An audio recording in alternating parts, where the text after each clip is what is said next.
में गुरु का महत्व ईश्वर से भी बढ़कर होता है। और जब हमारे जीवन में सदगुरु आ जाता है ना,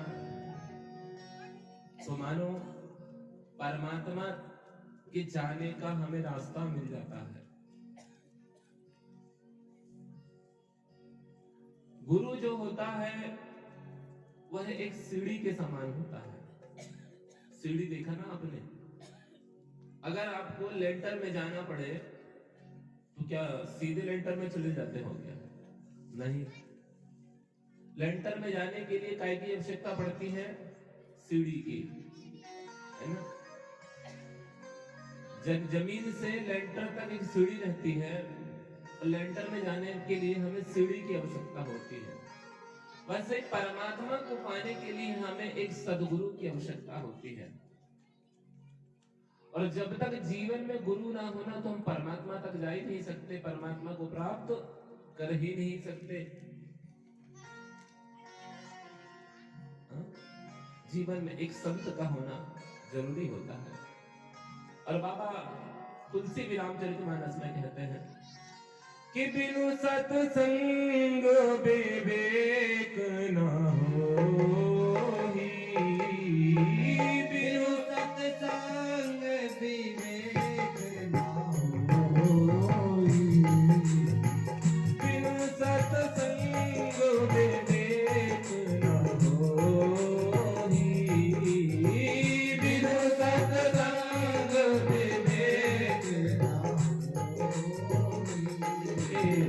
राम कृपा बिनु सुलभ न कोई, राम कृपा बिनु सुलभ न कोई, राम कृपा बिनु सुलभ न कोई, राम कृपा बिनु सुलभ न कोई। बिना सत्संग के विवेक नहीं जागता। अब गुरु तो जीवन में आ गए, लेकिन अब ऐसा तो ना कि मेरे भाई कान में मंत्र फूंक दिया है। एक गुरुजी आए, कान में मंत्र फूंक दिया और गुरु और चेला बन गए, उसके बाद फुर्सत हो गए। यह सच्ची भक्ति नहीं है मेरे भाई। गुरु को ईश्वर, समस्त शास्त्र, समस्त वेद, समस्त ग्रंथ तो ईश्वर से भी ऊपर गुरु को रखते हैं। जैसे भी हो मेरे भाई बहन, गुरु भक्ति करनी चाहिए, गुरु सेवा करनी चाहिए। हा? और सबसे बड़ा जीवन में एक चीज मैं बता दूं, जिसके जीवन में गुरु ना होना तो गाय को अपना गुरु बना लो। गौ कथा में आता है, दूसरे अध्याय का 34वां श्लोक, गाव्यः विश्वसो मातरः, गाव्यः विश्वसो मातरः, गाय विश्व की माता है, किसी एक की नहीं।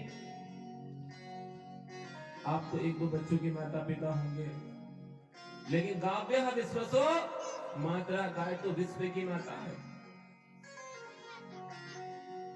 और जिसके जीवन में सदगुरु ना होना तो बिल्कुल अपना गाय को गुरु बना लो। गाय से बड़ा संसार में कोई गुरु नहीं होता। समस्त 33 करोड़ देवी देवता भी जिस मंदिर में निवास करते हैं, विचार करो कि हमें भगवान राम को प्रसन्न करना है तो हमें राम के मंदिर जाना पड़ेगा, श्याम को प्रसन्न करना है तो हमें श्याम के मंदिर जाना पड़ेगा, जगदम्बा को प्रसन्न करना है तो जगदम्बा के मंदिर जाना पड़ेगा। लेकिन हाय परमात्मा, परमात्मा ने एक ऐसा मंदिर बना दिया कि जिसके अंदर 33 करोड़ देवी देवता विद्यमान हो गए। गा से गुरु और गा से गाय। जीवन में जिसका कोई गुरु ना होना तो गाय को अपना गुरु बना लो। सबसे बड़ी बात है, गाव्यः विश्वसो मातरः।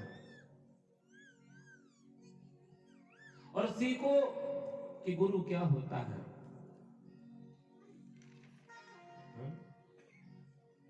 हमें गाय से सीखना चाहिए। गुरु प्रेम क्या होता है।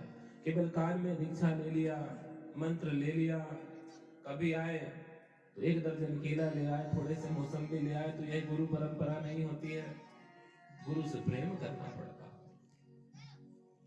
और प्रेम की कोई जननी है ना तो वह है गाय। गाय से हमें सीखना चाहिए कि प्रेम कैसा होता है। क्यों? क्योंकि हम इतने अपने आंखों में हमने अंधकार की पट्टी बांध ली है, पाखंड की पट्टी बांध ली है, कि हम कोई भी कर्म करते हैं ना तो केवल दिखा के करते हैं। किसी भी कर्म में हमारा एक प्रयोजन होता है कि दिखना चाहिए। हमारे ढोलक मास्टर हमसे कल कह रहे थे कि महाराज जी देखो समय ऐसा चल रहा है, जो दिखता है ना वही बिकता है, और जो नहीं दिखता ना तो वो नहीं बिकता। मेरे भाई बहन गलत बात है।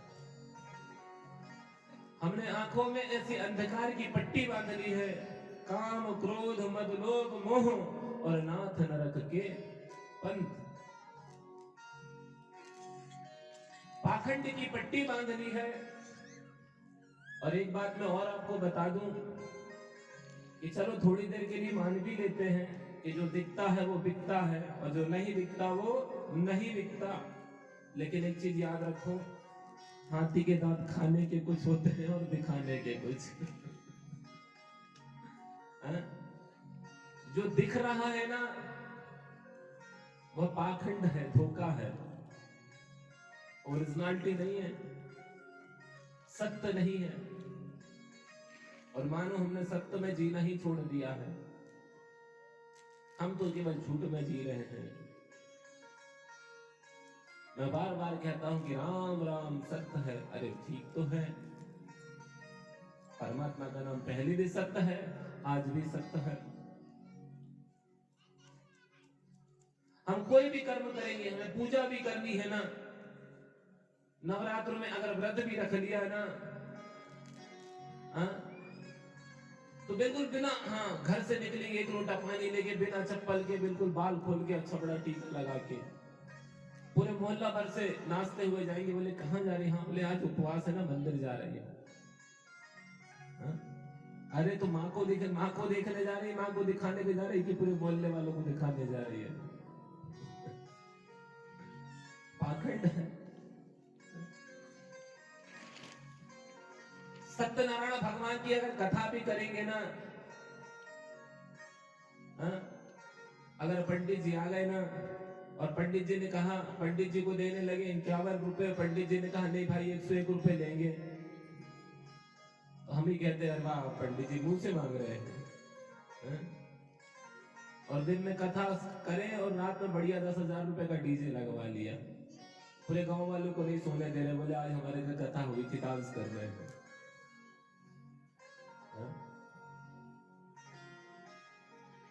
पंडित जी ने जब लिस्ट बना दिया, महात्मा ने लिस्ट बना दिया पूजा की सामग्री की, तो खुद पहनेंगे 1,000 रुपए की साड़ी, और अगर माता जी को चढ़ाने का नंबर आया ना, अरे सस्ती वाली देख लो ना 200 रुपए की। हंसते रहा करो, अच्छी लगती हो।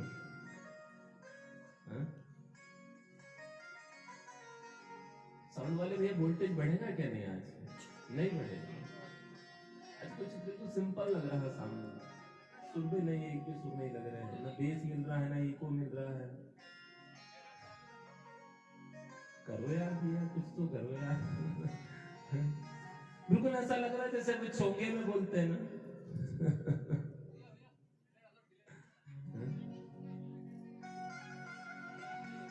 तो मेरे भाई बहन, हमें सत्य में जीना पड़ेगा।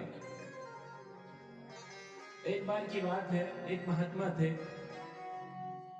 एक मनुष्य था, एक लड़का था। वह आदमी, वह लड़का महात्मा के पास गया और महात्मा से कहने लगा कि महात्मा देखो बात ऐसी है कि जीवन भर मेरे से सत्कर्म, जीवन भर मैंने अच्छे काम किया और मैंने कभी कोई बुराई नहीं की।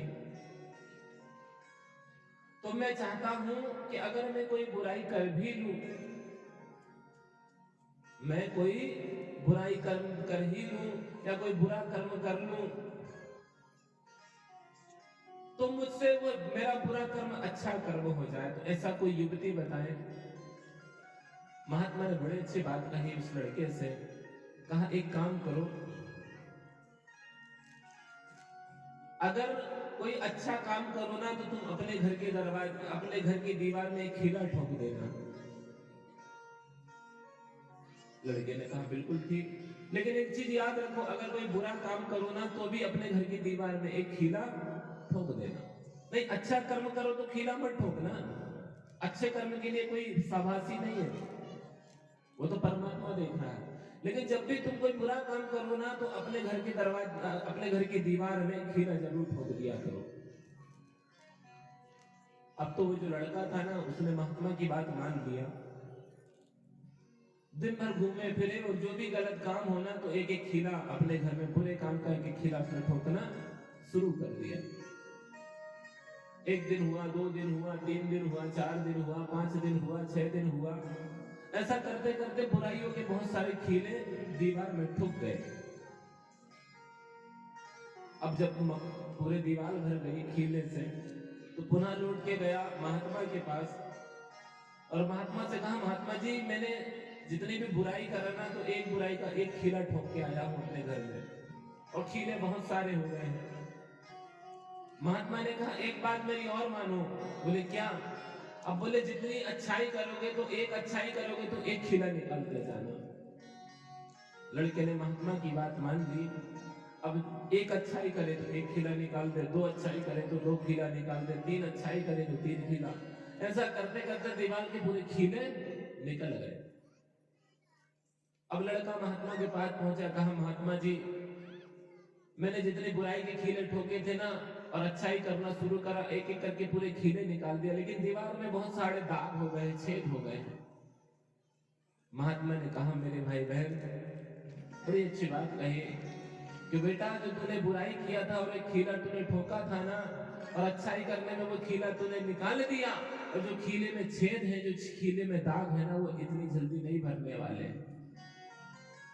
कहने का अभिप्राय केवल इतना सा है मेरे भाई बहन कि अगर हमने अपने जीवन में बुरे कर्म कर लिया, कुसंगति में पड़ गए, पाप कर दिया, किसी का दिल दुखा दिया, तो मेरे भाई बहन को जो कलंक लगा है ना वो इतनी जल्दी भरने वाला नहीं है। वह दाग तो जीवन पर्यंत के लिए हो जाता है। और फिर संसार में कौन किसका अनुकूल होता है मेरे भाई बहन? आज के युग में तो आप बुरा भी करोगे तो आपको इंसान बुरा ही बोलेगा, और आप अच्छा भी करोगे तो इंसान आपको बुरा ही बोलेगा। लेकिन विचार करिएगा, एक बात मेरी बड़े ध्यान रखिएगा कि कभी आपके गांव में हाथी आ जाए, देखते ना हमारे गांव में कभी हाथी आ जाता है, तो हाथी को देख करके जितने गांव के कुत्ते होते हैं ना सब हाथी को भौंकना शुरू कर देते हैं। आगे आगे हाथी और पीछे पीछे 20, 25, 50 जितने भी गांव के कुत्ते सब इकट्ठे हो जाते हैं और भौंकना शुरू कर देते हैं। बहुत भौंकते हैं, बहुत भौंकते हैं, लेकिन सारे कहां भौंकेंगे? पीछे भौंकेंगे। हाथी भी सोचता है कि आओ साले काट की हिम्मत है तो सामने तो आगे भौंको जरा। कोई कुत्ता सामने आके नहीं भौंकता, क्योंकि कुत्तों को मालूम है कि अगर सामने आके हमने भौंका ना और हाथी ने एक पैर मार लिया ना तो बिल्कुल आज तो राम राम सत्य हो जाएगा।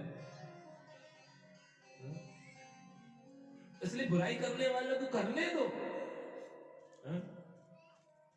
तुम अच्छाई के मार्ग से मत हटो, अच्छाई के मार्ग में अटल रहो।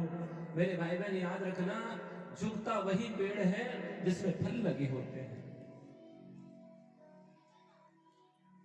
जिसमें फल लगे। हम देखते हैं ना आम का पेड़, बहुत सारे आम लटकते रहते हैं और जब ज्यादा वजन हो जाता है ना तो उसकी टहनी झुक जाती है। जामुन का पेड़, आम का पेड़, बिही का पेड़, जाम का पेड़, और जो पेड़ के फल ही नहीं होते, एक भी फल ना वो कैसा जाता, बिल्कुल सीधा ही सीधा। तो हमें विचार करना है कि हमें फलदार पेड़ बनना है कि बिना फलदार पेड़ बनना है। मेरे भाई बहन, हमें फलदार पेड़ बढ़ना है। जो पेड़ फल देता है ना, उसकी सब लोग पूजा करते हैं। न जाने कितनों उसके निकले हुए फूल कितने देवी देवताओं को चढ़ते होंगे। उसके ऊपर जो लगे हुए फल है ना, न जाने कितने लोगों की भूख मिटाते होंगे। उसके पत्ते न जाने कितने लोगों को छाएं प्रदान करते होंगे। तो याद रखना, झुकता वही पेड़ है जिसमें फल लगे होते हैं। जीवन में सरल बनना सीखो। कोई बुरा बोल भी रहा है ना, तो ठीक है भाई, उसका वो है, बोलने तो ना, तुम्हारा क्या जाता है।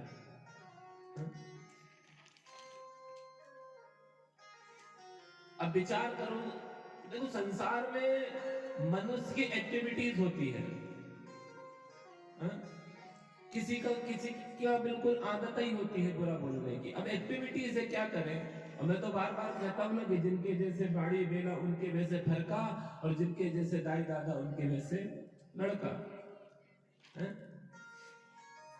हम जैसा संस्कार देंगे अपने बच्चों को, जैसा सिखाएंगे अपने पुत्र को, अपनी पुत्री को, हमारे आगे चल के हमारे बच्चे, हमारे पुत्र, हमारी पुत्री वैसे ही संस्कार सीखेंगे। अगर हम अच्छा कर्म सिखाएंगे, नित्य हमारे घर में भजन होगा, पूजन होगा, आरती होगी, संध्या होगी, गौ माता की सेवा होगी, दान होगा, पुण्य होगा, तो हमारे बच्चे भी अच्छा संस्कार सीखेंगे। एक बहू अगर सास की सेवा करेगी तो बहू की बेटी उसकी सेवा करेगी। एक बेटा अपने बाप की सेवा करेगा तो याद रखना, परमात्मा के कानून, ऊपर वाले के कानून बड़े डिफिकल्ट होते हैं। अगर एक बेटा बाप की सेवा करेगा तो एक दिन उसका भी कोई ना कोई बेटा होगा।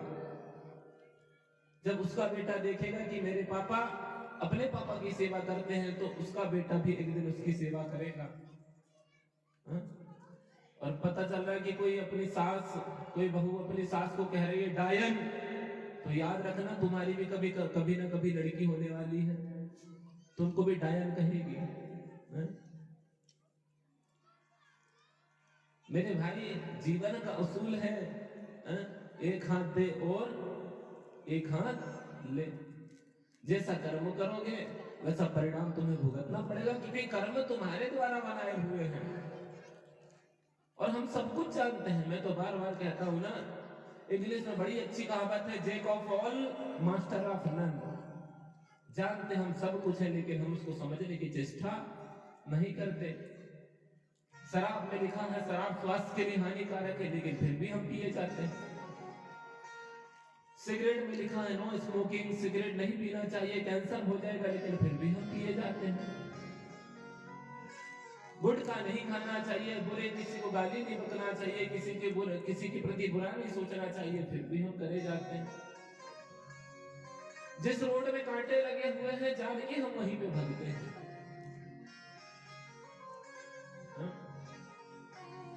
एक बार की बात है,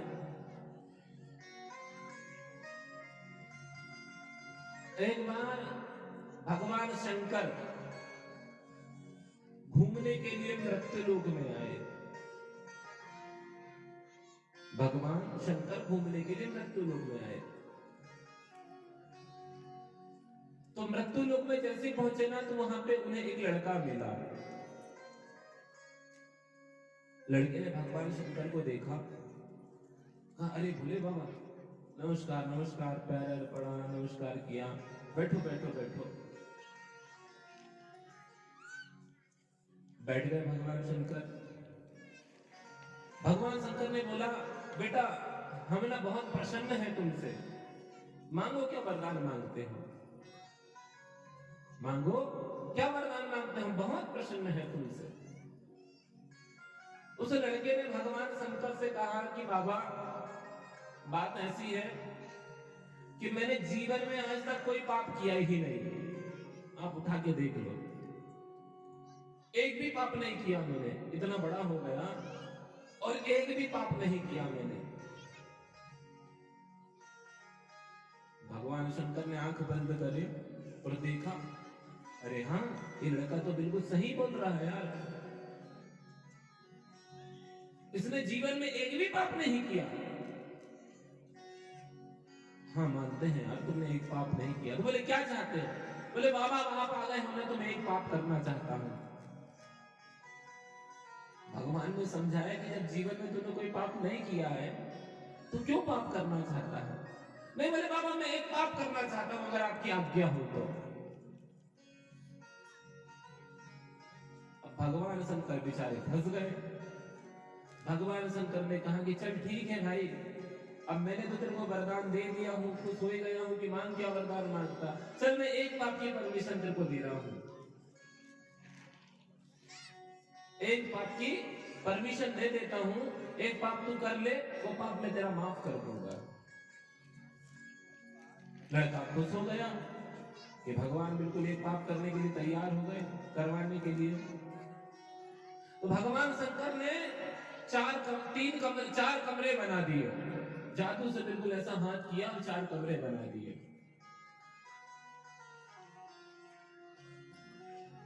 अब 4 कमरे में 4 पाप रख दिया भगवान ने। सबसे पहले कमरे में क्या रखा? एक शराब की बोतल। अब वो लाल की थी कि सफेद की, वो आप जानो, मेरे को नहीं मालूम। वो आपको पता हरी पीली लाल गुलाबी कौन सी होती है। एक कमरे में एक शराब की बोतल रख दिया, दूसरे कमरे में एक पर स्त्री को रख दिया, तीसरे कमरे में धन को रख दिया, बहुत सारा पैसा रख दिया, और चौथे कमरे में एक बंदूक रख दिया। बंदूक मारते ना, बंदूक, हाँ बंदूक को रख दिया। अब भगवान शंकर ने उस बालक से कहा, उस लड़के से कहा कि देखो लड़के, तुमने बोले थे ना कि भगवान शंकर हमने जीवन में कोई पाप नहीं किया और हम एक पाप करना चाहते हैं। तो बोले हमने 4 कमरे में 4 पाप रखा है, अब तुम जाओ और जाकर के चॉइस कर लो, देख लो कि तुम्हें कौन सा पाप करना है। लड़का खुश हो गया कि आज पाप करने को मिल रहा है। लड़का गया, सबसे पहला कमरा खोला, उसमें देखा तो क्या है? बंदूक है। अरे बोले किसी का मर्डर करना, किसी को मार देना बड़ा पाप हो जाएगा।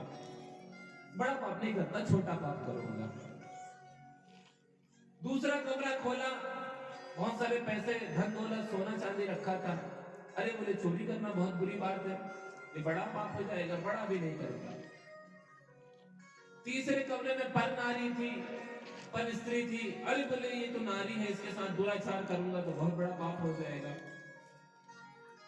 आखिरी कमरा खोला तो एक शराब की बोतल मिल गई।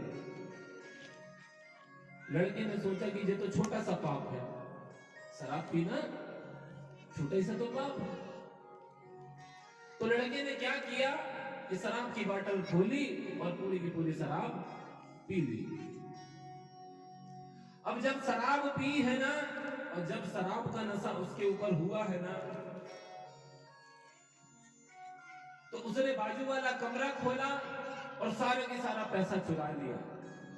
फिर उसके बाजू वाले कमरा खोला, जो पर स्त्री थी उसके साथ बुरा काम किया, बुरा व्यवहार किया, बलात्कार किया। और फिर तीसरा कमरा खोला और बंदूक निकाला और बंदूक से उस स्त्री को का मर्डर कर दिया, उसको मार दिया। अब पुनः भगवान शंकर आए। भगवान शंकर ने कहा कि भाई तूने पाप कर लिया, और जैसे 4 कमरे खोले तो चारों पाप उसने कर लिया। भगवान शंकर ने समझाया कि मैंने तो तेरे को एक पाप की परमिशन दिया था, एक पाप करने की, लेकिन तूने एक पाप की बदौलत 4 पाप कर लिया। 4 पाप तुझे माफ नहीं होंगे। बोले क्या? बोले शराब पिया और शराब के नशे में तू इतना ज्यादा असक्त हो गया कि शराब के नशे में पाप में पाप, पाप में पाप और पाप में पाप तू करता गया, तुझे पता ही नहीं चला कि एक पाप करना है कि 4 पाप करना है। कहने का अभिप्राय केवल इतना सा है मेरे भाई बहन, कि जब मनुष्य शराब पी लेता है, बुराई रूपी शराब पी लेता है, झूठ रूपी शराब पी लेता है, पाखंड रूपी शराब पी लेता है ना, तो वह असक्त हो जाता है। फिर वो पाप में पाप करते जाता है, उसे पता भी नहीं चलता। तो मेरे भाई बहन याद रखो कि हम मंदिर तो जाते हैं और मंदिर में जो भगवान है ना वो काय का है, पत्थर का है। तो पत्थर के भगवान को दर्शन करने के लिए हम मंदिर जाते हैं, लेकिन जैसे मंदिर जाते हैं ना तो पत्थर का भगवान तो कहीं गया, हम खुद पत्थर बन जाते हैं। मैं देखता हूं कई बार माताओं लोगों को, किसी ने 9 बजे नहाया धोया, 1 लोटा पानी उठाया और भगवान शंकर के ऊपर फट से डाल के आ गई। हाँ बोले हम पूजा करके आए। कोई 11 बजे गया, कोई 12 बजे गया, कोई 1 बजे चला गया, कोई तो 3-4 बजे पूजा करने जाती, बढ़िया 1 लोटा पानी ली और ले जाके भगवान शंकर के ऊपर डाल दी। अब जरा विचार करो कि तुम बढ़िया तैयार होकर के ब्यूटी पार्लर से आई हो और कोई तुम्हारे ऊपर 1 लोटा पानी डाल दे दोपहर के समय में, तो तुम्हारे क्या हाल होंगे? मेरे भाई बहन, जीवन में भाव होना चाहिए। भगवान, विचार करिएगा, भगवान, भा से भक्ति, गा से ज्ञान, भा से भक्ति, गा से ज्ञान, वा से वैराग और ना से नित्य। जिसके जीवन में भक्ति, ज्ञान, वैराग और कैसा हो, नित्य हो, रोज हो, वह भगवान है। भगवान का अभिप्राय क्या है? हमें अपने मन में भावना जगाना पड़ेगा परमात्मा के प्रति की, जैसे हम है ना वैसे हमें भगवान को समझना पड़ेगा। जैसे हम हैं वैसे हमें अपनी माँ को वैसा समझना पड़ेगा। हा? कभी कोई गया तो 1 बजे पानी डाल दिया, किसी ने सुबह 4 बजे पानी डाल दिया, किसी ने 5 बजे पानी डाल दिया। अब विचार करो, तुम तैयार होकर बैठी हो और कोई तुम्हारे ऊपर गगरावर पानी लाकर डाल दे, तुम्हारे क्या हाल होंगे? हम भाव को भूल गए हैं ना। परमात्मा की सेवा करो, भक्ति करो, मैं नहीं कहता कि भक्ति मत करो, लेकिन भगवान को अपना ही जैसा समझ के करो। हा? तुम कैसे सुबह उठती हो तो सबसे पहले मंजन करती हो, मंजन करने के बाद फिर नहाती हो, नहाने के बाद श्रृंगार करती हो, श्रृंगार करने के बाद बढ़िया तैयार होती हो, फिर भोजन करती हो, है ना? वैसे ही हमें भी परमात्मा को अपने जैसा समझना चाहिए कि कब उसे भोजन की आवश्यकता है, कब उसे श्रृंगार की आवश्यकता है, कब उसे पानी की आवश्यकता है। और जब तक जीवन में भाव नहीं होगा ना तो भगवान का हमें साक्षात्कार नहीं होगा।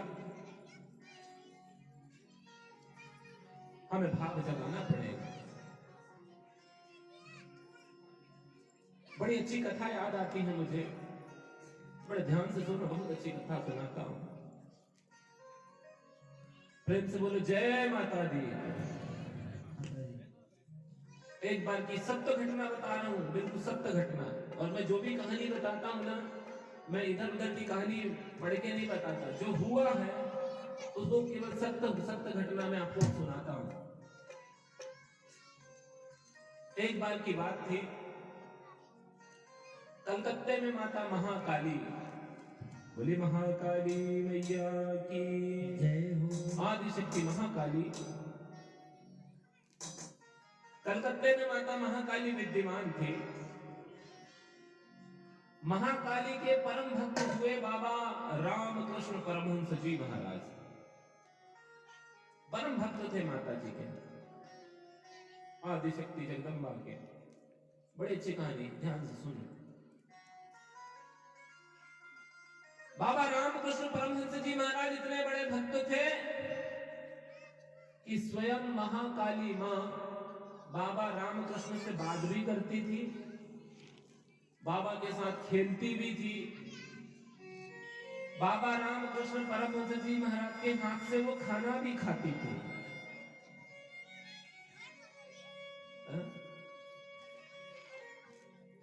कभी अपने हाथ से तुमने कोई पत्थर को खाना खाते देखा क्या? जीवन में भाव जगाना पड़ेगा, याद रखिए मेरे भाई बहन। और जिसके जीवन में भाव नहीं है ना तो भगवान को पाने की कोशिश छोड़ दे। हमें जीवन में सरल बनना पड़ेगा। और जब तक हम सरल नहीं बनेंगे, जब तक हम अपने मन में भाव को नहीं जगाएंगे, तब तक हमें भगवान की प्राप्ति हो ही नहीं सकती। या देवी सर्वभूतेषु दयारूपेण भक्ति रूपेण कृपा रूपेण दृष्टि रूपेण हरि व्यापक सर्वत्र समान और प्रेम के प्रकट होए में जाना। सारे उपनिषद, सारे ग्रंथ, सारे वेद, सारी पुराण, सब चीज एक ही चीज तो कह के समझाते हैं कि सब में भगवान को जानो। तुम में भी भगवान है, मुझ में भी भगवान है, बच्चों में भी भगवान है, जीव में भी भगवान है, कण कण में भगवान है। अरे समस्त वेद ग्रंथ कहते हैं कि नर्मदा के हर कंकर में शंकर विद्यमान होता है। नर्मदा के हर कंकर में शंकर विद्यमान होता है। एक बार की बात है, भगवान देवादिदेव महादेव महाकाल भगवान भोलेनाथ कैलाश में बैठे हुए थे, समाधि लगाए हुए, नेत्र बंद है भगवान महादेव के। बाल गोपाल नंदलाल कन्हैया की एक दिन इच्छा हुई,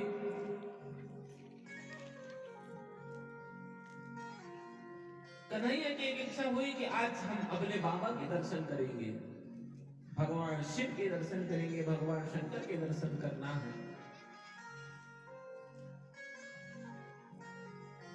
भगवान शंकर के दर्शन करने के लिए कन्हैया हिमालय पहुंचे, कैलाश में पहुंचे। जैसे कन्हैया हिमालय में पहुंचे हैं ना, तो कन्हैया ने क्या देखा?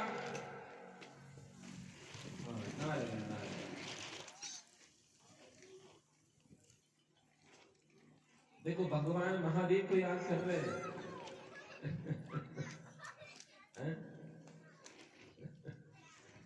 और जहां कन्हैया का नाम आए ना, मैंने कल भी देखा कि कन्हैया का नाम आया है और उधम शुरू हुआ है।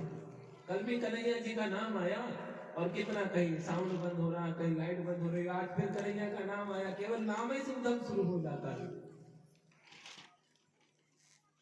तो भगवान महाकाल के दर्शन करने के लिए, भगवान भोलेनाथ के दर्शन करने के लिए कन्हैया हिमालय पर्वत पहुंच गए। और जैसे हिमालय पर्वत में कन्हैया ने अपने पैर उठाया और जैसे हिमालय पर्वत में रखा है ना, तो क्या देखते हैं कन्हैया कि हिमालय के प्रत्येक कंकर में शंकर विद्यमान है। प्रत्येक कंकर में शंकर विद्यमान है।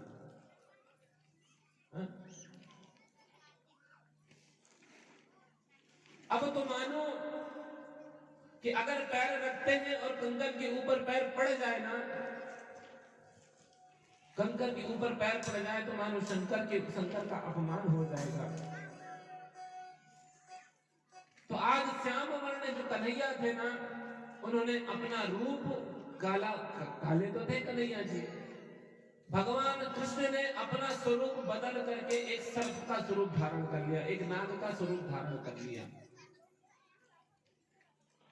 और नाग का स्वरूप धारण करके भगवान शंकर के हिमालय पर्वत में पहुंचे और भगवान के जाके गले में लिपट गए।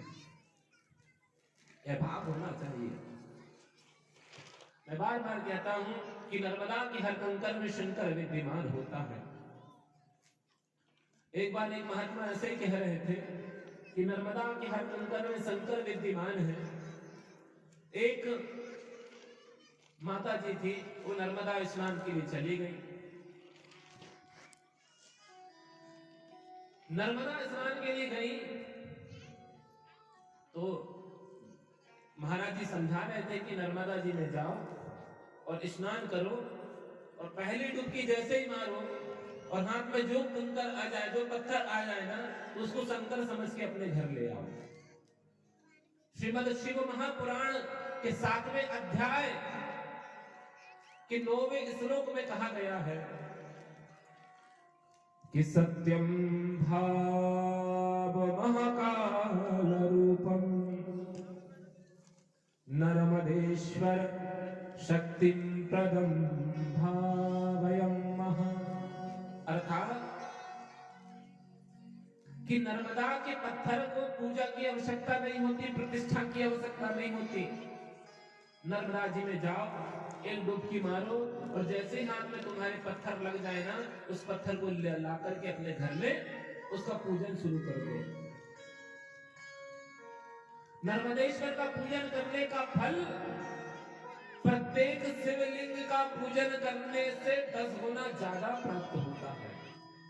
प्रतिष्ठा की आवश्यकता नहीं है नर्मदा जी के पत्थर को, वो खुद में प्रतिष्ठित है।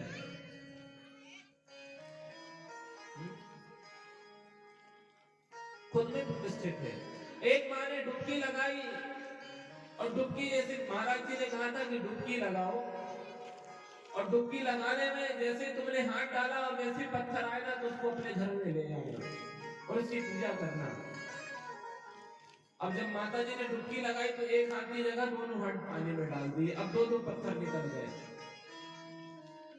अब माता जी ने दोनों पत्थर को अपने घर ले आई।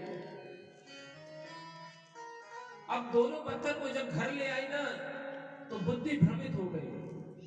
ये पहला वाला पत्थर को मैं भगवान शंकर है कि अब दूसरे वाले पत्थर में भगवान शंकर, अब दोनों पत्थर आ गए। ब्राह्मण देवता को बुलाया गया। ब्राह्मण देवता ने देखा, हाँ पहला पत्थर थोड़ा सा चिकना सा गोल गोल है, अब बोले इसको पूजा घर में रख दो, इसकी स्थापना कर दो। बोले दूसरा पत्थर को क्या करें? बोले बाहर की तरफ डाल दो। जो पहला पत्थर था उसकी पूजा होने लगी, और जो दूसरा पत्थर था ना मंदिर के बाहर पड़ा था, सारे लोग उसमें ला के नारियल फोड़ने लगे। भगवान शंकर ऊपर कैलाश में बैठे थे, कोई लाए और फट से जैसे नारियल पटके ना, तो भगवान सर के सर में धड़ करके लगे। पार्वती ने पूछा, भगवान कहीं इधर हो रहे हैं, कहीं इधर हो रहे हो, क्या हो गया? अरे क्या बताऊं, एक मेरी भक्तन थी, वो गई और उसको बोला एक पत्थर उठाने को, उसने दो पत्थर उठा ली, और एक पत्थर तो शिवलिंग बना के स्थापित कर दी, दूसरे पत्थर में नारियल फोड़ रहे, इसलिए मेरी खोपड़ियों में सब नारियल फूट रहे हैं।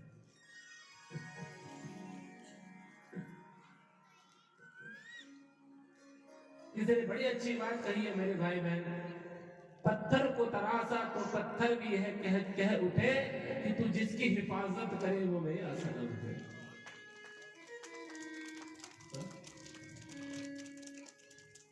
भाव होना चाहिए, भाव से भगवान होते हैं मेरे भाई बहन। मैं कथा आपको सुना रहा था कलकत्ता की सत्य घटना, बड़ी अच्छी कथा, ध्यान से सुनिएगा। कलकत्ते में माता महाकाली की प्रतिमा स्थापित थी।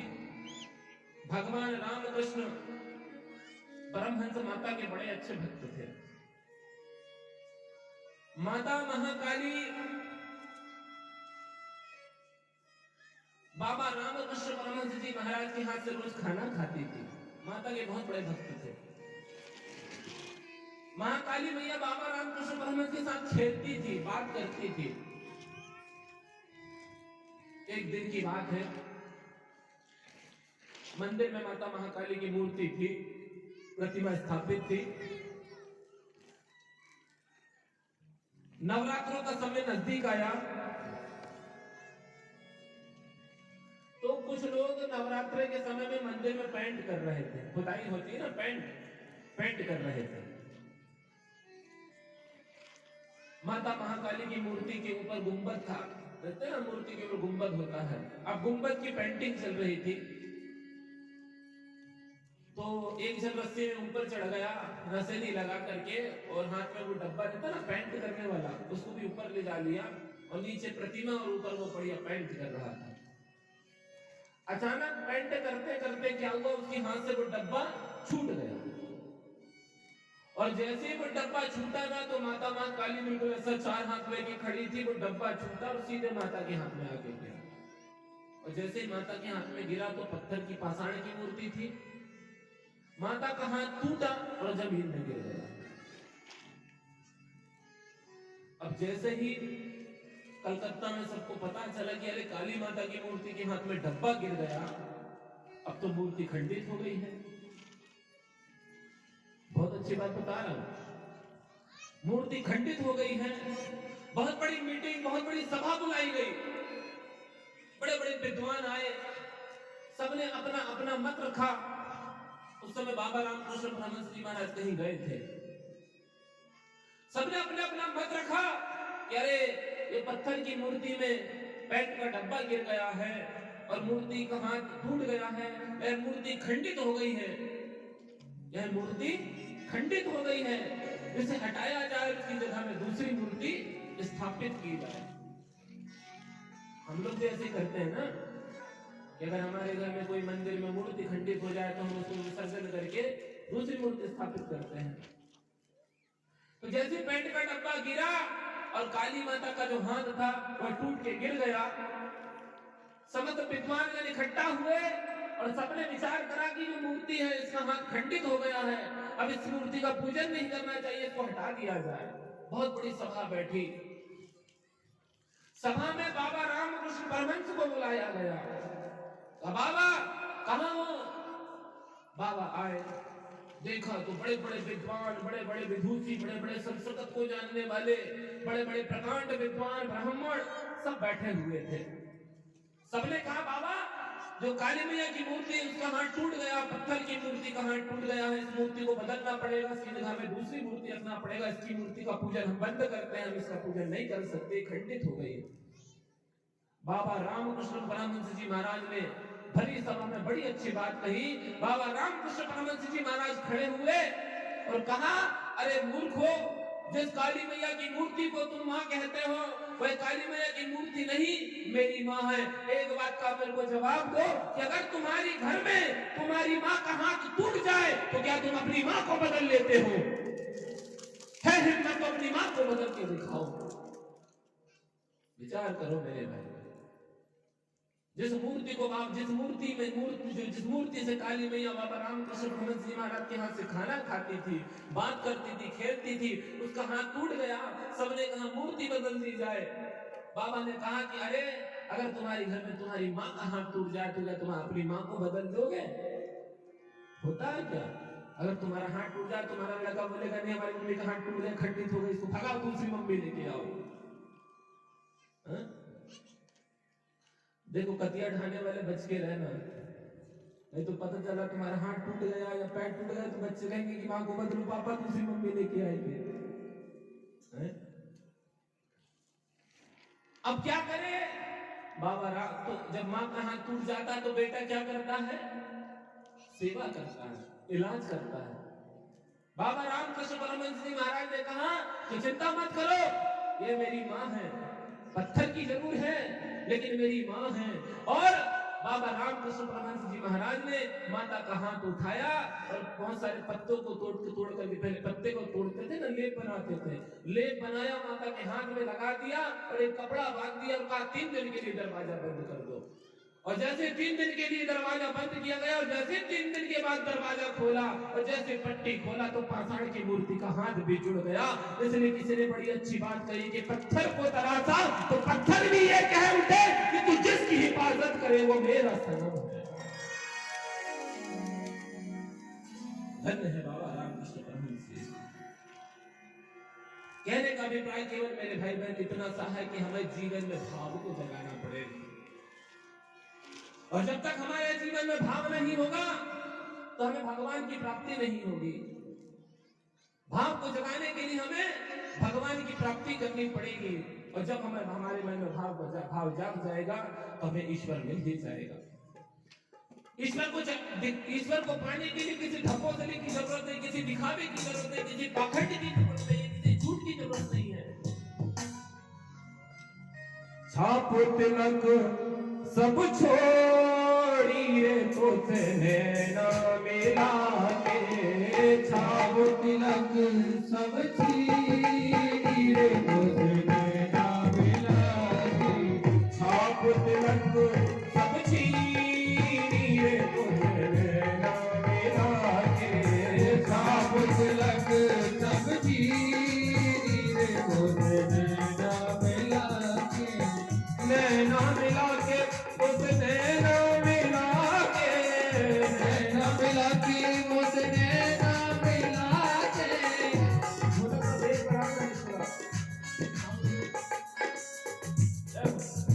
दोनों हाथ से नैना मिला के उसने न मिला के, नैना मिला के उसने न मिला के,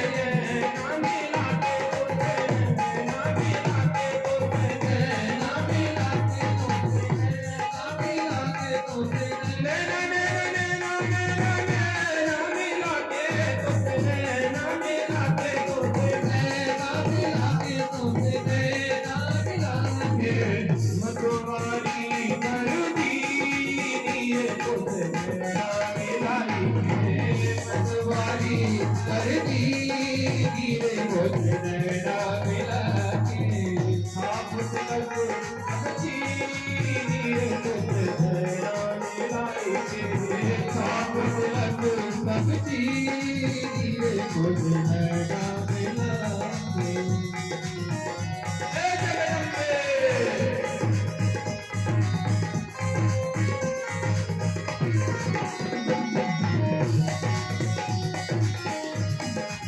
आपके साथ आइए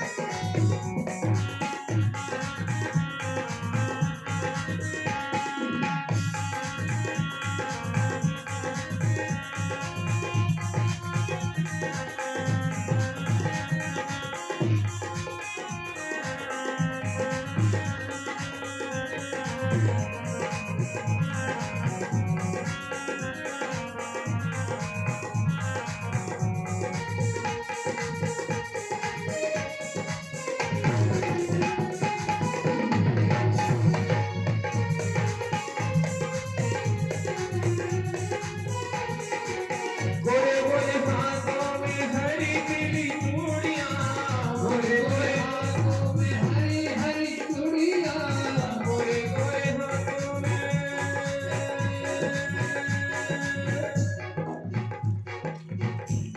आ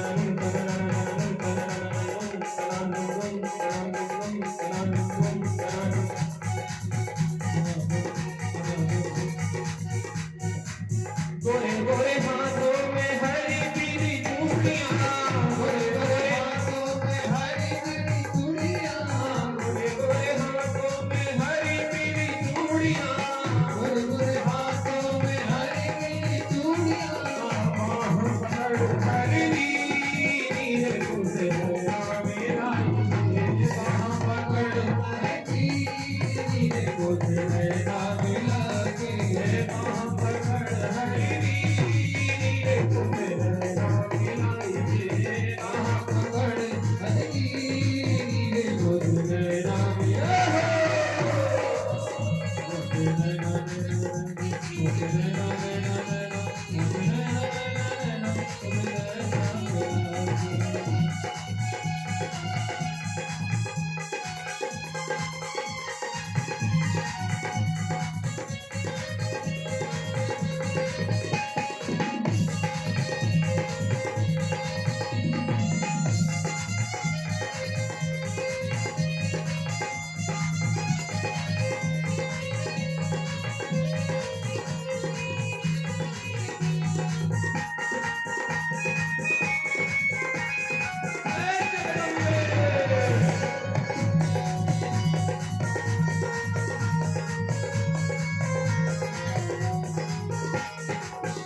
गोरे गोरे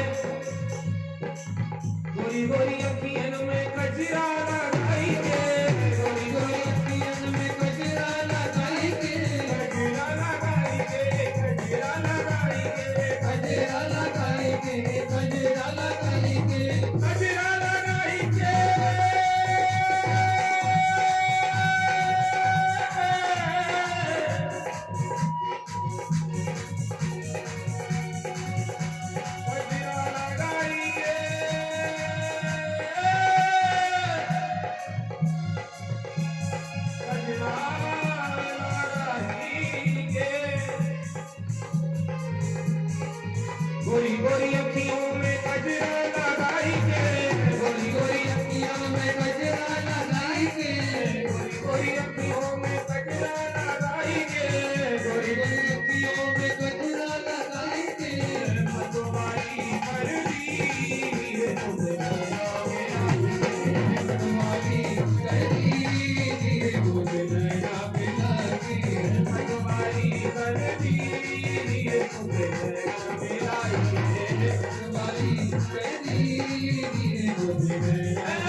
पानी आएगा क्या आज?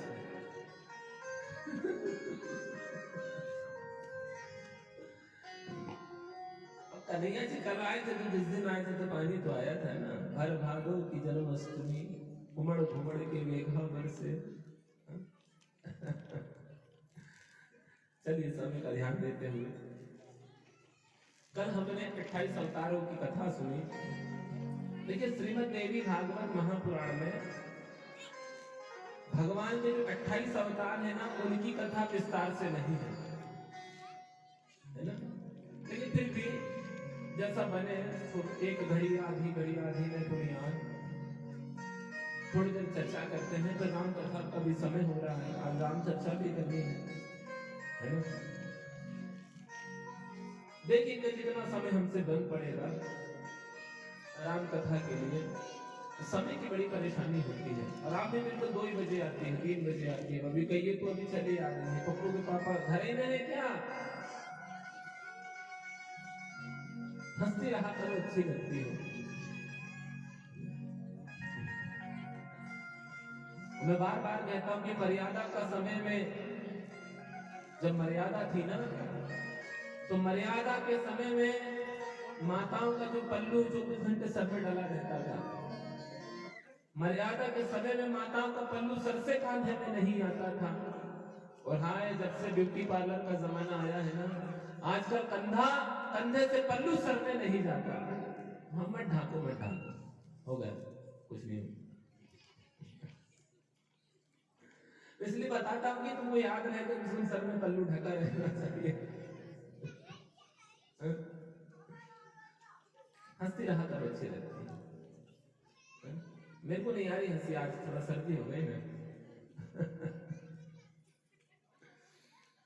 तो कल हमने भगवान के 28 अवतारों की कथा सुनी। कन्हैया का प्राकट उत्सव भी मनाया था कल हमने। तो मैंने कल आपको बताया कि छठवें मंत्र में देव दानव का युद्ध हुआ, सबने मां आदि शक्ति का ध्यान किया और सबसे पहले भगवान विष्णु का कौन सा अवतार हुआ? कच्छप अवतार, कच्छप अवतार।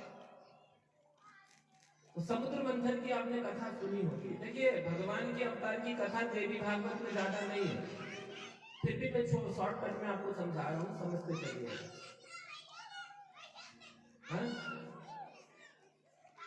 तो भगवान विष्णु का कल हमने सुना कि किस प्रकार कश्यप ऋषि ने भगवान विष्णु को श्राप दिया कि तुम्हारे मृत्युलोक में अवतार हो।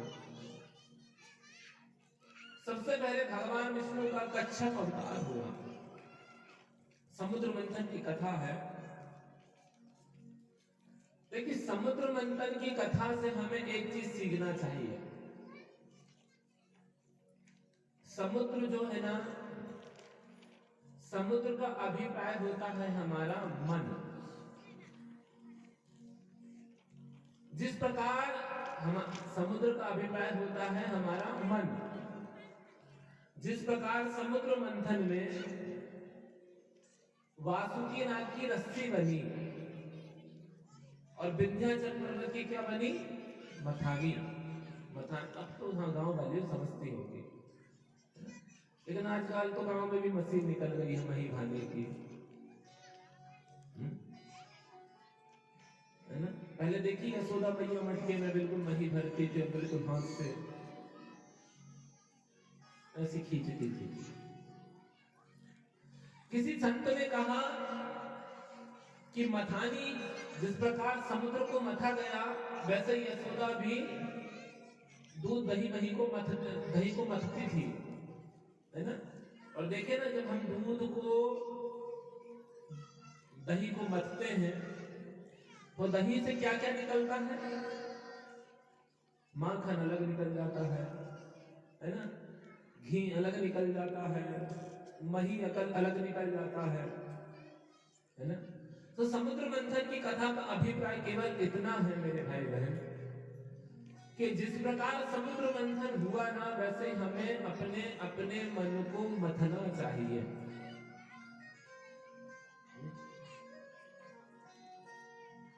देखिए मन आपका है,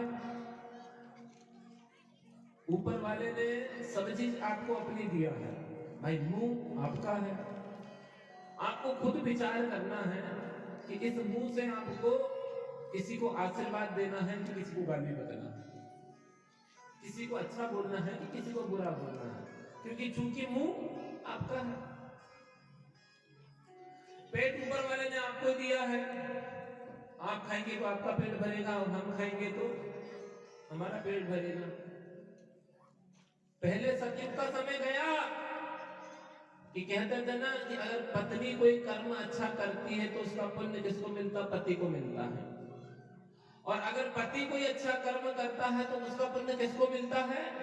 पत्नी को मिलता है। लेकिन मेरे भाई बहन ये कलयुग चल रहा है। आज के समय में जो जैसा करेगा उसी को उसका फल प्रदान होता है। वो गया कि पत्नी ने करी तो पति को मिल गया, पति ने करे तो पत्नी को मिल गया।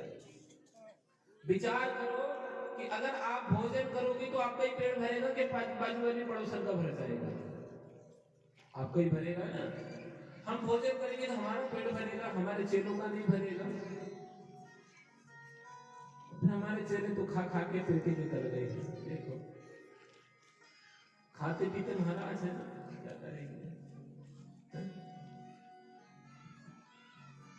और फिर टाइगर महाराज भी बैठे थे।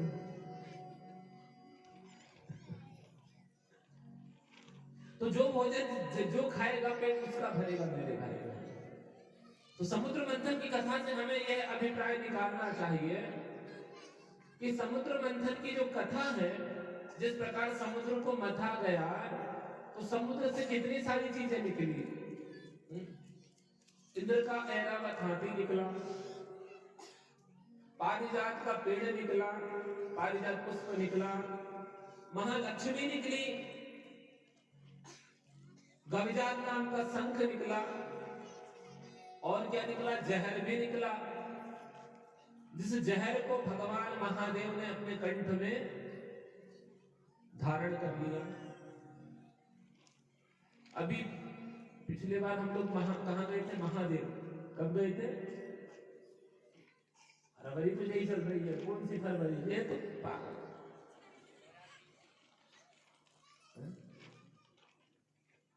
क्या बोलते हैं जिन पंडित जी को ज्ञान नहीं होता, पोका पंडित। पंडित मैंने पूछा कब गए थे, तो फरवरी में गए थे। तो फरवरी तो हर साल आती है ना। अभी तो 15 फरवरी तो हर बार आती है। कौन से सन में गए थे? 2020 में। हाँ, हम लोग महादेव गए थे। अब मैंने देखा भैया बिल्कुल 7 ही पहाड़ थे, मेरे को तो बिल्कुल 7 ही जन्म याद आ गए थे। दे चले ऐसा लगे कि भोले बाबा आ ही गए हैं। कहाँ के भोले बाबा, जितने हम चले भोले बाबा उतने ही हमसे दूर जाए। चल सकल की हालत खराब हो गई। मैंने तो कहा कि भोले भैया मैं तो इधर ही बैठ जाता हूँ, भोले बाबा से कहने की उधर ही आ जाए। हमारे मध्य प्रदेश में है ना क्या, ये यहाँ पे कहाँ, छिंदवाड़ा पचमढ़ी, क्या बड़े महादेव है, महाशिवरात्रि में सब लोग जाते हैं ना। वहां मैंने एक चीज देखा,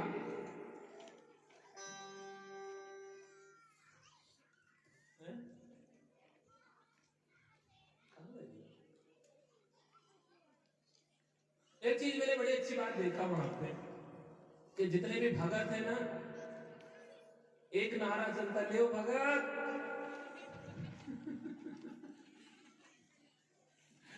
अब मैं पहली बार गया, एक आया मेरे पास, कहता ले भगत।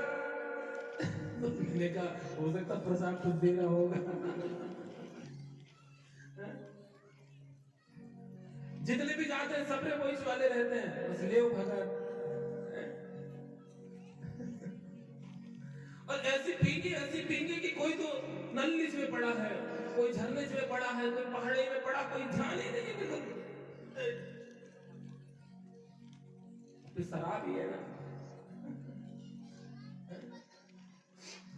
और मैंने देखा उधर महाराष्ट्र वाले तो मुर्गा और मुर्गी और भगवान जाने क्या क्या चीज भैया, खाने बनाने का साथ भी संबंधी बिल्कुल साथ में। और ऐसा भी नहीं कि खीर पूरी बनाए, हलवा पूरी बनाए, बिल्कुल यही चलता है। लाल की भी और सफेद की भी और काय काय की चलती है, तो भगवान जाने। अंगूर की बेटी। ज्यादा देखा सबने बिल्कुल एक तरफ से बोई। मैं ऊपर गया, मैंने भोलेनाथ से पूछा, भोलेनाथ ये क्या नाटक है? भोलेनाथ ने बड़ी अच्छी बात कही मेरे से, कहा बेटा मैं 7 पहाड़ी के ऊपर जाके बसा हूं, और जो भी मेरे दर्शन के लिए आता है ना, तो मैं सबसे एक चीज कहता हूं कि पहले संसार के सारे ऐप से छक जा।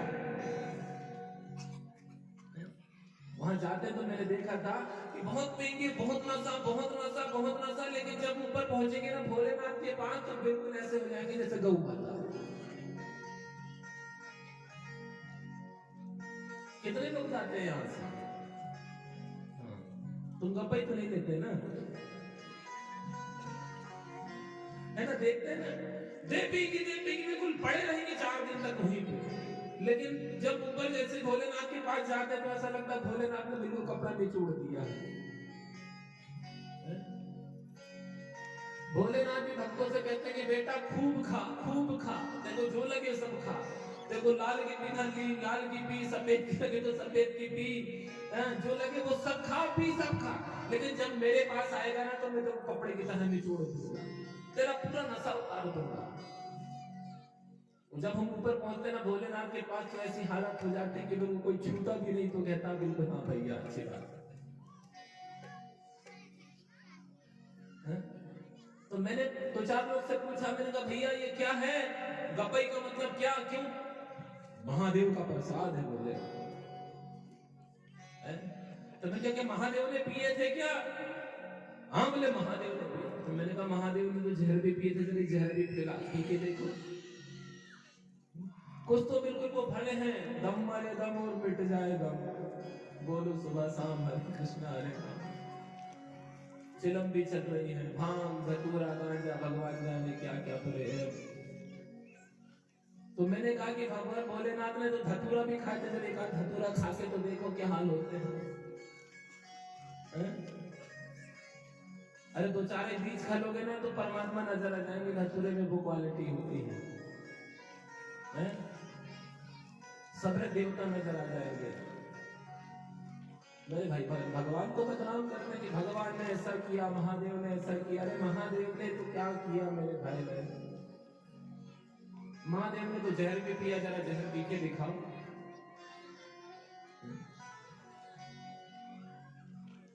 तो समुद्र मंथन की कथा से हमें यह कठिनाई समझना चाहिए कि जिस प्रकार समुद्र को मथा गया है, ठीक उसी प्रकार संसार रूपी मथानी है और सत्संग रूपी रस्सी है और समुद्र रूपी हमारा मन है।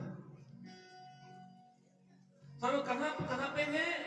संसार में है। संसार हमारे कहां? हृदय में रखा हुआ, हमारे मन में रखा हुआ है। और संसार रूपी रस्सी है, रस्सी से सत्संग रूपी रस्सी, हम सत्संग रूपी रस्सी को खींच रहे हैं, अपने मन को मत रहे।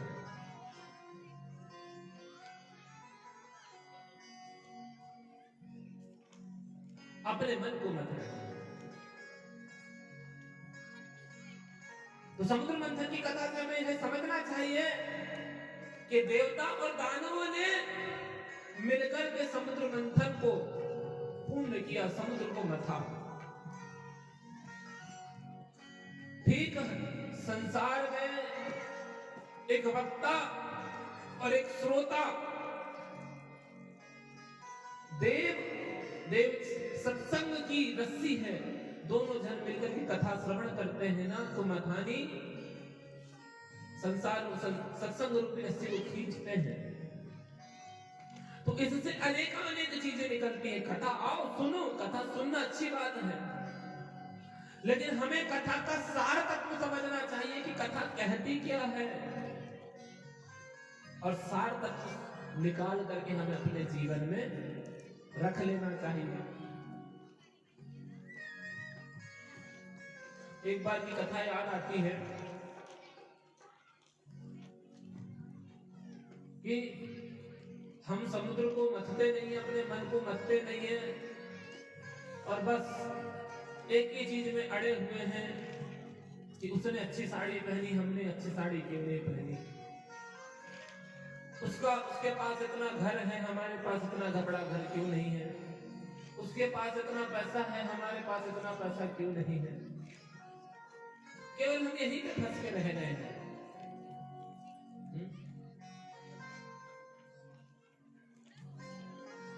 एक बार की बात है, देखो संसार है भाई, मेरे भाई बहन, यहाँ पर जो ऊपर चढ़ता है ना, तो पैर पकड़ने वाले बहुत सारे लोग भिड़ जाते हैं। एक बार ना अमेरिका में केकड़ों का ओलंपिक हुआ। केकड़ा समझते ना, केकड़ा है ना, सबको मालूम है ना केकड़ा क्या होता है। तो अमेरिका में बहुत बड़ा केकड़े का मेला लगाया गया है। तो देश विदेश के केकड़े सब आए वहां पे, सारे देश विदेश के केकड़े आए। तो एक एक डब्बे में एक रूस का केकड़ा, दो चार रूस के केकड़े, दो चार जर्मनी के केकड़े, दो चार जापान के केकड़े, थाईलैंड के केकड़े, अमेरिका के केकड़े, सबको भर लिए डब्बे में और दिल्ली में लेके पहुंचे एरोप्लेन में। अब हिंदुस्तान का भी नंबर था, तो एक डब्बा हिंदुस्तान का भी था जिसमें हिंदुस्तान के केकड़े रखे गए थे। अब जैसे दिल्ली पहुंचे, सारे डब्बों को, केकड़ों के डब्बे को कहां एरोप्लेन में रख दिया गया। अब जब एरोप्लेन में रख दिया गया तो सबरे केकड़े के ढक्कन बंद थे। रूस वाले जो केकड़े थे उनका ढक्कन भी बंद था, जर्मनी वाले केकड़े का भी ढक्कन बंद था। एक भाई साहब थे, वो हिंदुस्तान के केकड़े लेके जा रहे थे, और जो हिंदुस्तान के केकड़े का डब्बा था ना, वो ढक्कन खुला हुआ था। अब एरोप्लेन चलना शुरू किया।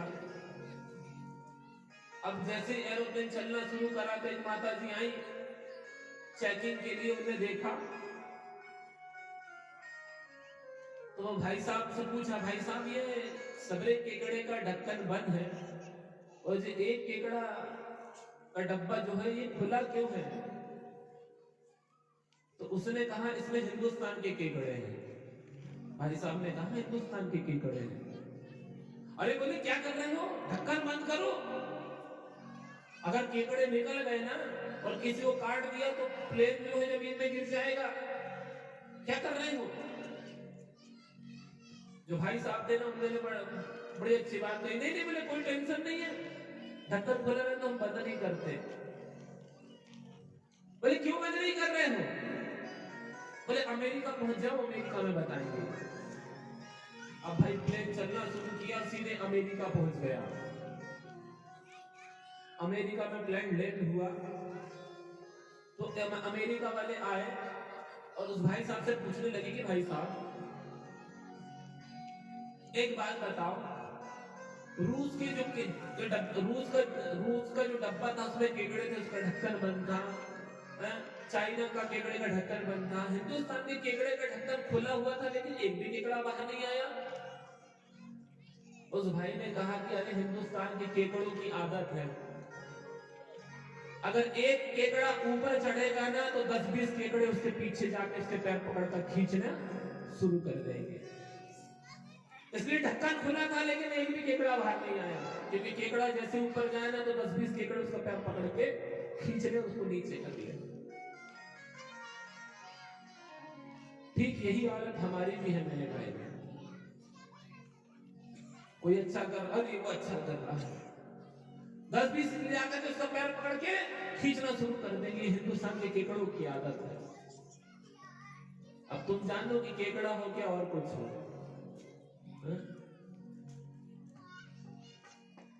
और हमेशा मछली बनना सीखो, मछली, केकड़ा मत बनना। केकड़ी की आदत होती है दूसरे केकड़े के पैर पकड़ के खींचने की। हम देखे ना 10-20 केकड़े रहते थे, केकड़ा ऊपर चलता है लेकिन सबरे उसके ऊपर लग जाते हैं, नीचे कर देते हैं। और मछली कैसे रहती है कि मछली समूह में चलती है, झुंड में चलती है।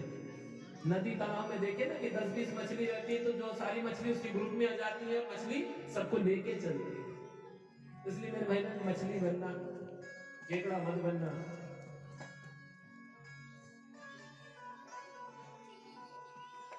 तो देवों और दानव का घोर घमासान हुआ।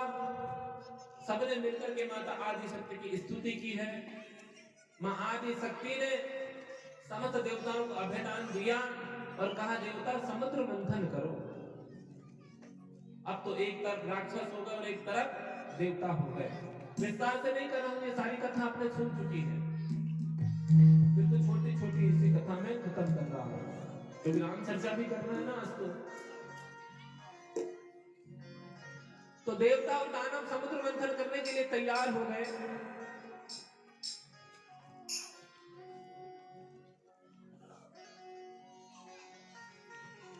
अब समुद्र मंथन तैयार करने के लिए हो गए तो जो दानव, एक तरफ से देवताओं ने समुद्र हुआ, समुद्र में जो मथानी थी,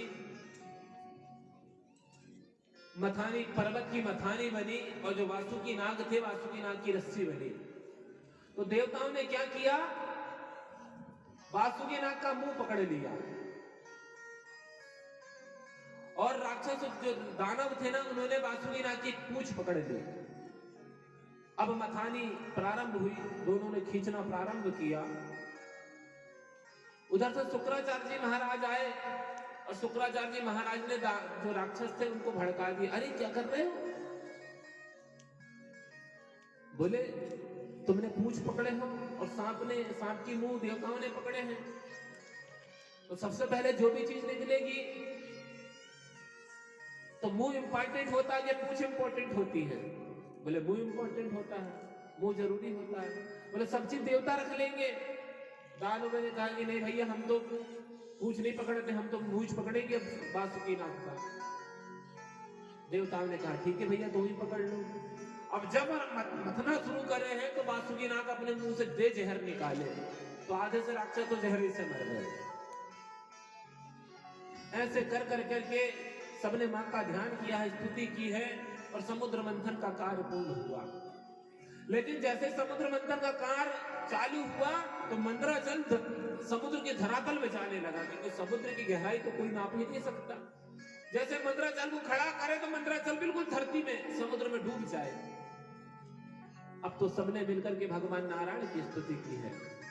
ओम श्री मंगलम भगवान विष्णु मंगलम गरुणध्वजः मंगलम पुंडरीकाक्ष मंगलाय तनो हरिः। और भगवान विष्णु प्रसन्न हो गए। भगवान विष्णु ने कछुए का स्वरूप धारण किया, कश्यप का स्वरूप धारण किया, और अपनी पीठ में मंदराचल को धारण कर करके भगवान बैठ गए और समुद्र मंथन का कार्य पूर्ण हुआ। समुद्र मंथन से सबसे पहले ऐरावत हाथी निकला, पारिजात नाम का वृक्ष निकला, महालक्ष्मी निकली, और महालक्ष्मी भगवान विष्णु ने धारण कर लिया। महालक्ष्मी को भगवान विष्णु ने धारण कर लिया। इस प्रकार समुद्र मंथन की कथा को मैं यहाँ पे विराम करता हूँ। इसके बाद कथा आती है भगवान के मोहिनी अवतार की।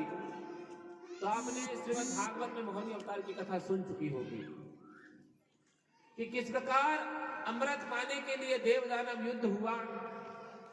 भगवान विष्णु ने एक स्त्री का रूप धारण किया और स्त्री का रूप धारण करके सारे राक्षसों को छल लिया और शराब पिला पिला के मोहित कर लिया और देवताओं को अमृत पिलाया। इस प्रकार भगवान का मोहिनी अवतार हुआ। इसके बाद भगवान का वामन अवतार हुआ। तो श्रीमद् भागवत में आपने वामन अवतार की भी कथा सुन चुकी है कि हिरण्यकशिपु का एक पुत्र हुआ भक्त प्रहलाद, जिसका नाम विरोचन कुमार था, और भक्त प्रहलाद का एक पुत्र हुआ जिसका नाम राजा बलि हुआ। राजा बलि ने 100 अश्वमेध यज्ञ किया।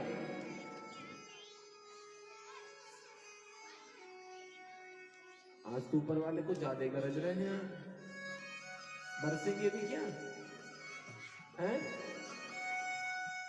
माताओं को ज्यादा नॉलेज रहता है। कभी कभी पप्पू के पप्पा आए ना, बहुत बिल्कुल बात नहीं, हाँ आज तो लगता झगड़ा ही होएगा, तो आपको नॉलेज ज्यादा रहता है। चलो देखते हैं। बहुत बड़ा स्कूल है, टेंशन मत लेना, सब स्कूल में बैठ जाएंगे अपन।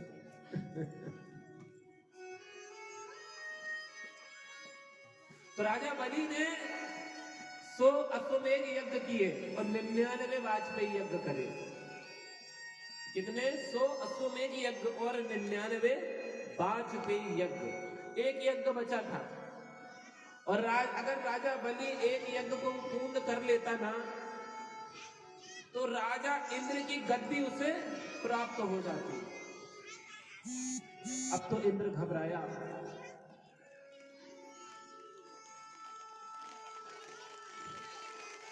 इंद्र घबराया और पानी आया। जी इंद्र का ना बड़ा काम ही है, इसका नाम जहां आए ना और जो शुरू हो जाता। आराम से चलो, जहां जिसको जहां जगह मिल जाए।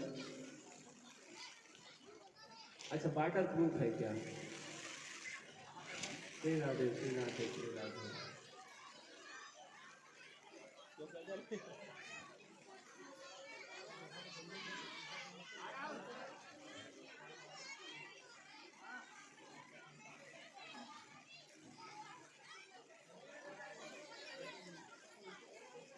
कल से फोन आया था, सिमनी में बहुत पानी गिरा है, तो मैंने कहा इधर नहीं गिरा और देखो आज इधर गिरने लगा।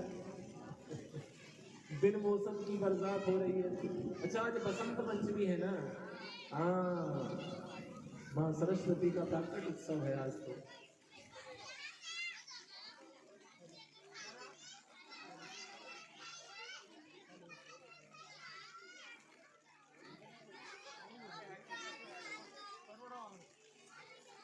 गया।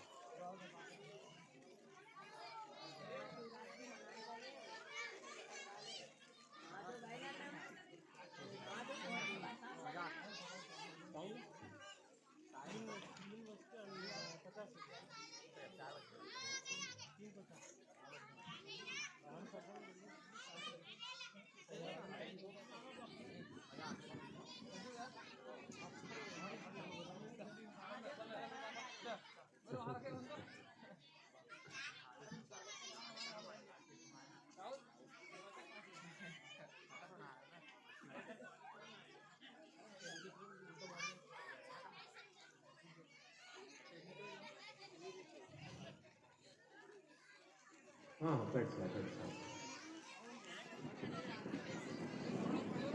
अरे बाप रे। हाँ भैया क्या बंद कर दो साउंड को यार। तुम भी बैठो हम भी बैठते फुर्सत।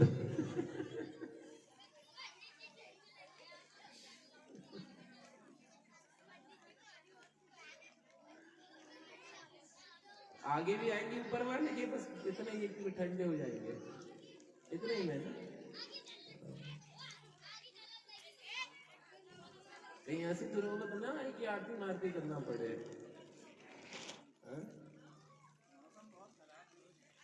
खराब है। क्या करें भाई कटिया ढाना वाले, बताओ आरती कर ले कि फिर जो सुनने वाले तो सबरे थक गए।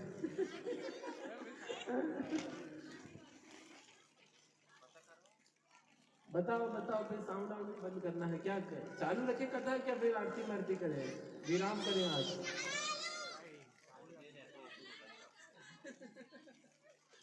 साउंड चलने दे, चालू रखे साउंड।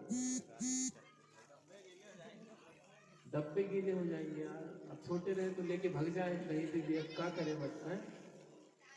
क्या बोल रहे हो, आरती कर ले? कर ले अरे यार चलो ठीक है आरती कर लेते हैं, अब क्योंकि बचे ही नहीं रहा है कोई। चलो आरती कर लेते हैं ना, चलो आज ऐसे हाथे जोड़ के आरती कर लेते हैं। अब क्या करें, अब कथा तो करना, लेकिन मौसम तो ऐसा लग रहा है, वो देखो ना उधर पे तो बिल्कुल धुआंधार प्रपात मचा हुआ है।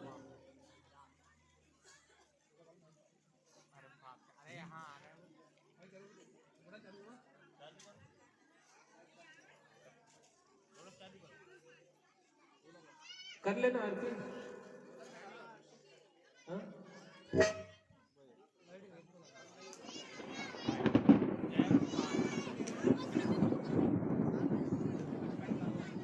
आरती कर ले क्या माता जी? चलो आरती